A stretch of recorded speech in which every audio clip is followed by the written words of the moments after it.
एक बात अपने जीवन में सदा उतार करें। घर में अगर तुलसी का क्यारा है तो तुलसी महारानी हमें ये बता देती है कि हमारे घर में सुख आने वाला है कि दुख आने वाला है।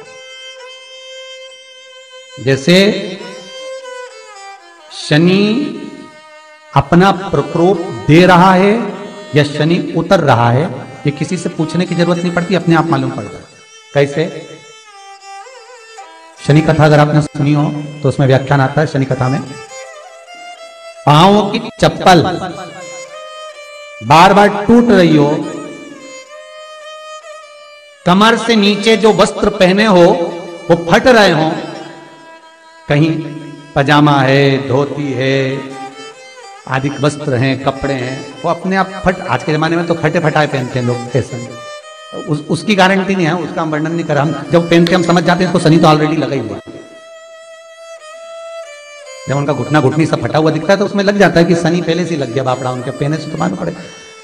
शनि का नियम है, शनि कथा कहती है पांव की चप्पल बार बार टूट रही हो, घिस गई हो, बद्दी टूट रही हो, कुछ कर रही हो, और अगर कमर से नीचे जो वस्त्र पहने हो वो अपने आप फट रहे हो, समझ लेना कि शनि पांव से प्रवेश कर रहा, मतलब अपनी प्रखरता शनि दिखा रहा। किसी मंदिर में गए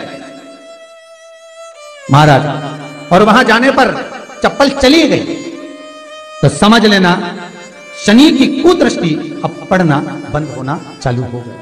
कितना सुंदर कहा है महाराज। जूता चप्पल आज के जमाने में तो फैशन हो गई साहब, घर की चप्पल अलग होती है, बाहर की चप्पल होती है। लोग घर में चप्पल किचन तक में पहन के जाते हैं।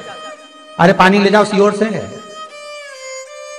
रसोई घर में लोग चप्पल पहन कर जाते हैं, जहां भगवान का प्रसाद बन रहा है, जहां अन्नपूर्णा निवास कर रही है, और पूछो तो किचन की चप्पल है तो माथे पे रख लो।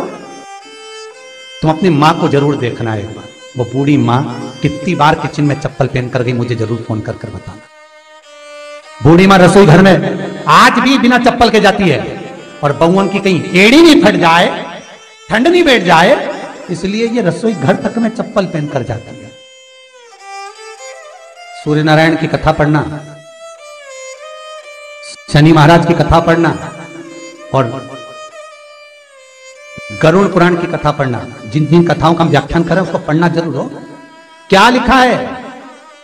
घर के अंदर जब चप्पल जाती है, रोग, बीमारी, कष्ट, तकलीफ चालू हो जाती है।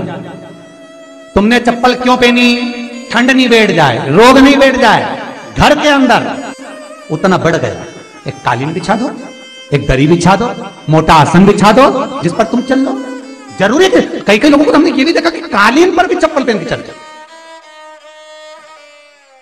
और ब्राह्मणों को भोजन परोस रहा है, गुरुजन को भोजन परोस रहा है, ठाकुर जी की थाली बना रहा है, ठाकुर जी का थाल लगा रहा है, तो भी चप्पल है पांव। सब्सक्राइब करें हमारा चैनल वास्तु। तेरा क्या होगा जी? आइकन दबाएं ताकि आप अपडेटेड रहें कालिया। हर एक वीडियो से। क्या होगा विचार तो करो। देह पड़ी रे जाए यहीं पर,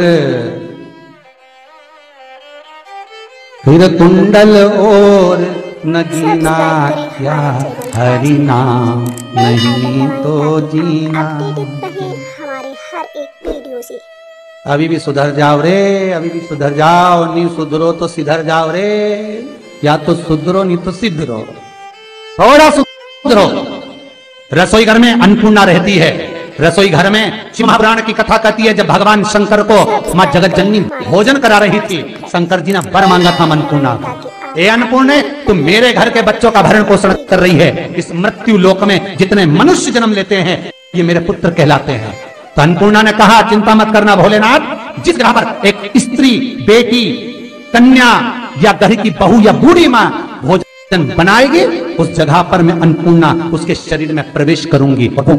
रसोई घर नहीं होगा, वो मेरा और तुम्हारा मंदिर कहलाएगा। अब मंदिर में चप्पल पहनकर भोजन का निर्माण करना ये श्रेष्ठता है। एक आसन पटक लो आप रसोई घर के अंदर, जिस आसन पे खड़े होकर आप भोजन बना लो, मोटा सा आसन रख लो, चप्पल की जरूरत ही नहीं। श्रीमद् भागवत कथा कर रही है, तुलसी का मात्र तो शनि अपनी दृष्टि बता देता है। शास्त्र कहता है जब घर के अंदर प्रवेश करने के, जब आप घर में प्रवेश करें तो कोने में चप्पल को उतार दें। बाहर जगह नहीं है तो घर के अंदर प्रवेश कर लेफ्ट में चप्पल को उतार दें। और 7 या 3 कदम के अंदर चप्पल उतर जाना चाहिए घर के अंदर में। और उसके बाद अगर चप्पल अंदर प्रवेश कर रही है तो राहु केतु शनि के साथ प्रवेश करते हैं, जिसके घर में बीमारी कभी पीछा नहीं छोड़ती। शनि कथा, सूर्य की कथा का स्मरण करिए, आपको मालूम पहचान हो जाता है। महाराज तुलसी बता देती है कि आपके घर की दशा क्या है। बार बार जल डालने के बाद भी तुलसी सूख रही है, बार बार आप पूजन कर रहे हैं, पाठ कर रहे हैं, तो भी तुलसी के दल सूख रहे हैं। तुलसी बता देगी कि तुम्हारे घर में तकलीफ आने वाली है, कष्ट आने वाला है, सूख रही है। किसी ने जरूर कुछ ना कुछ ऐसा है कि इसमें घर में तकलीफ आएगी, तुमने लगाया फिर सूखी, फिर लगाया फिर। तुलसा महारानी बता देती है कि कष्ट है। और जिस गमले की तुलसा घेर घमोर हो, फलित हो, आनंद में हो, तो उस घर में फिर दुख नहीं आता, समृद्धि खुद बढ़ती चली। जिन शंकर भगवान को आप जल चढ़ाते हो, जिन ठाकुर जी से आप लाड लड़ाते हो, जिन भगवान कृष्ण का आप स्मरण करते हो, राधा रानी का आप नाम जाप करते हो, जिस परमात्मा का आप भजन कर रहे हो, कीर्तन कर रहे हो, नाम जाप कर रहे हो, नाम स्मरण कर रहे हो, उससे तुम्हारा एक संबंध होना चाहिए, एक रिश्तेदारी होना चाहिए। और उससे जब तुम्हारा कोई संबंध रहेगा, उससे जब तुम्हारी कोई रिश्तेदारी रहेगी, तो उस रिश्तेदारी में जैसे ही आपके प्राण छूटे, और छूटते से ही आप जब गए, तो जाते ही आप कहोगे कि कृष्ण से मेरा ये संबंध है, वो मेरा पुत्र, वो मेरा भाई, वो मेरा बेटा, वो मेरा सगा, वो मेरा रिश्तेदार, वो मेरा कुटुंबी, वो मेरा पुत्र। जब कहोगे तो तुरंत प्रवेश हो जाए। महाराज भगवान से संबंध होना है। कई लोग भगवान को सवेरे से रिझाने बैठते हैं तो भगवान को बनी बनाई बात कहते हैं, ये पाठ कर लो, ये पाठ कर लो, ये पाठ कर लो, ये स्तुति कर लो, सारा बना बनाया। तुमने अपने दिल से कौन सी स्तुति गाई? तुमने अपने दिल से कौन सा भगवान को निवेदन करा, कौन सा नमन करा? बस सवेरे उठना है, नहाना है, भगवान के सामने जाना है, भगवान को नहलाना है, कपड़े पहनाना है, अगरबत्ती लगाना है, थोड़ा सा शक्कर का भोग लगाना। इतने सारे देवी देवता, शंकर जी, राम जी, गणेश जी, सारे देवता, और 2 खुरमा लेके आए, 1 बालूशाही लेके, 2 मठरी लेकर आ गए, 1 मठरी लेकर आ गए, और भगवान को इतनी सी कटोरी में रख दिया। अब बोले, कई लोगों से पूछा, इतनी सी कटोरी में 1 मठरी, 1 खुरमा, और रोज मठरी खुरमा एक साथ नहीं रखती, वो तो आज दिन मठरी का भोग लगा दिया, कल खुरमे का लगाया, परसों गुजिया का, परसों पपड़िया का, तो डब्बे में भरे भराए रखे रख दिया। और 1 लड्डू रोज लगा देगी, इतना बड़ा। तो पूछा, इतना सा लड्डू और इतने सारे भगवान कैसे खाते होंगे? तो क्यों? भाव से। तो हमने कहा, तुम भगवान को क्यों? बहुत दुख है गुरु जी, बहुत तकलीफ है, इतनी तकलीफ, इतना कष्ट है जिसका वर्णन है।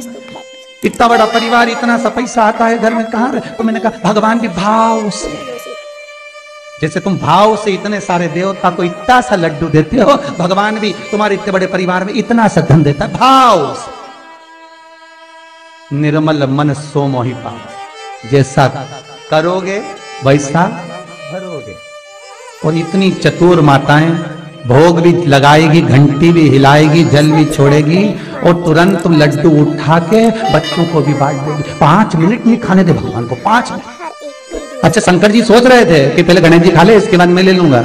गणेश जी, शंकर भगवान ने पाया तो राम जी सोचा, अभी मैं भी पालूंगा, अभी थोड़ी देर एक एक करके खाएंगे, इतना बड़ा लड्डू है तो धीरे धीरे कटोरी खसकाएंगे, फिर खाएंगे। अब इधर शंकर जी बैठे, इधर राम जी, इधर कुल देवी, इधर देवता, इधर पितर देवता, इधर ये देवता। हमारे घर के मंदिर में देखना सारा देव देवता, यहाँ तक भगवान तो यहाँ स्वामी समर्थ देव, तो यहाँ पर ये देव, तो वो पांडुरंगा, तो वो हरि विठल, तो वो देवी आई माता, तो सब दूर रहते। अब ये कटोरी खसकती खसकती उधर जाए तो आधा 1 घंटा तो लगे इतना सारा देवता खाने में। लड्डू एक, कोई 2-4 कटोरी होती तो बांट लेते।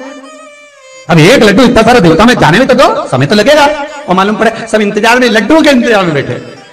आज तो अच्छा वो मठरी की जगह लड्डू लाई हो, और इतनी देर में आरती कर कुरा के, पानी फेर के, वो तो लड्डू भी ले गई साहब, दिल के अरमा आंसुओं में भेज गए सब तरह की। सब्सक्राइब करें हमारा चैनल वास्तु फैक्ट्स। उसके भाव से रिझा रही भगवान, अपडेटेड रहें हमारे भाव से। तो भगवान से पूछा, इतने प्रेम से रिझा रही है, तुम्हें कैसा लगा? भगवान बोले, भाव को छोड़ो, इसका भा लगे वाह लगे, कैसे रिझा? हे भगवान, खूब प्रेम से रिझाने का प्रयास कर। निवेदन, आज से एक नियम बनाओ, आज से एक निवेदन करूं, एक नियम बनाना कि भगवान को केवल काम जैसा यूज मत करो कि सुबह से उठकर जैसे झाड़ू लगाना है, पोछा लगाना है, रोटी बनाना है, चौके का पोछा लगाना है, बच्चों के कपड़े धोना है, उसी तरह भगवान की सेवा को भी लोगों ने काम जोड़ रखा है कि इतनी बजे उठकर मुझे जाना है, मंदिर में बैठना, अगरबत्ती लगाना, दियाबत्ती लगाना, कुंकू चावल लगाना, स्नान कराना, कपड़े पहनाना और लड्डू रखना, मट्टी रखना, भोग लगाना, आरती करना और लेकर। ये भगवान को काम जैसा मत जोड़ो। जैसे घर में कपड़े धोते हो, बर्तन मांजते हो, झाड़ू लगाते हो, रोटी बनाते हो, उसी तरह तुमने भगवान की सेवा को मात्र काम जैसा जोड़ रखा कि मुझे ये करना है, मुझे ये, अर्थात इसको काम नहीं, भगवान की सेवा को दिल से जोड़ो। जितनी देर भगवान के सामने बैठो उतनी देर तुम्हारा दिल लगना चाहिए। हमारे हर एक शिवाय नमस्तुभ्यं। श्री शिवाय नमस्तुभ्यं।